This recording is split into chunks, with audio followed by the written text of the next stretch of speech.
Okay, in this video I'm going to be going over what a variable is in Bash.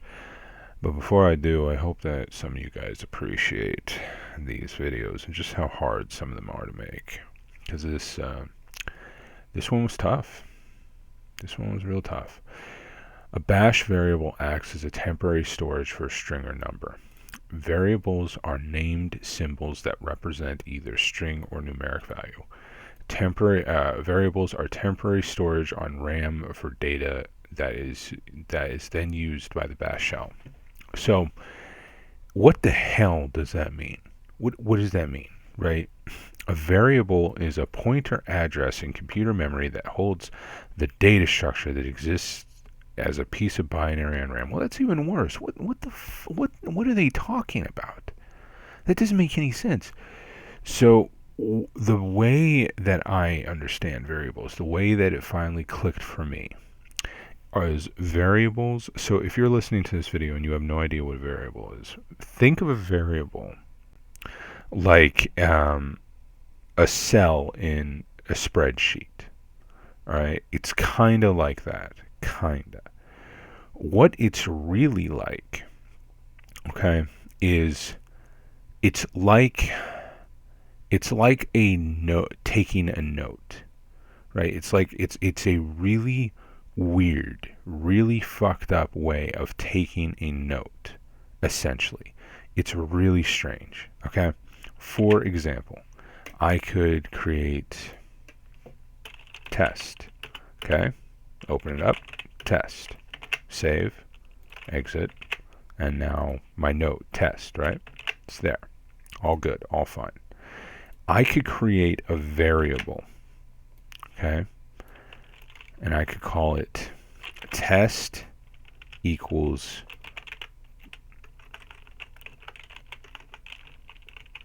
test, right? Now if I hit echo, money sign test goes test.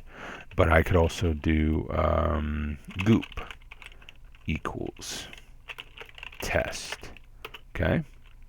And then I go echo money sign goop test, right?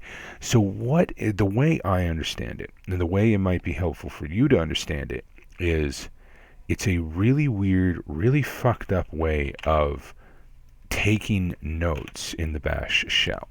It's really weird, but it makes a lot more sense once you get into Bash scripting, which I have not yet. So that's the way I wrapped my head around it.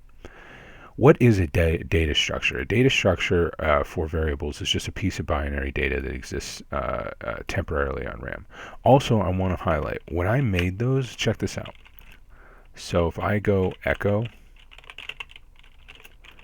money sign goop, nothing, right?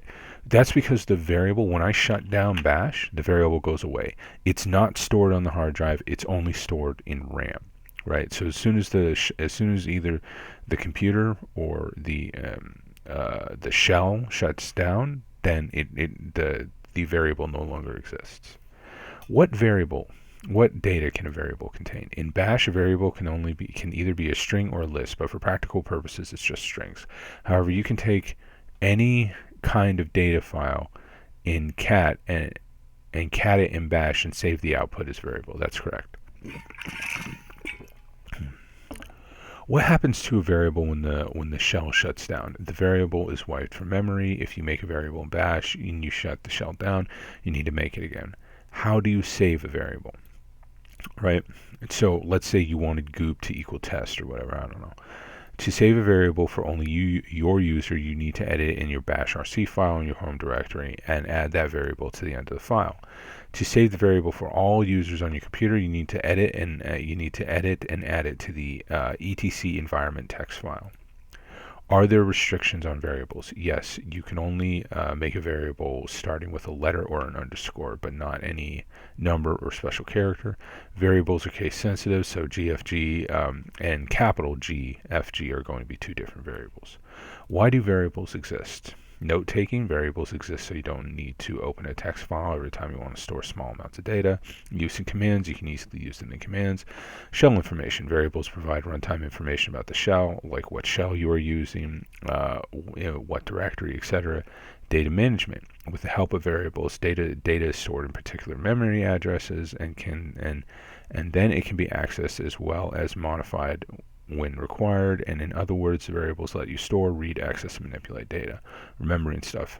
Let's say that you have a warehouse with 508,386 balls inside of it. You can variable that number as warehouse. Now, anytime you type warehouse, it will tell you the number of the balls in the warehouse. It resembles algebra. Variables exist to make code readable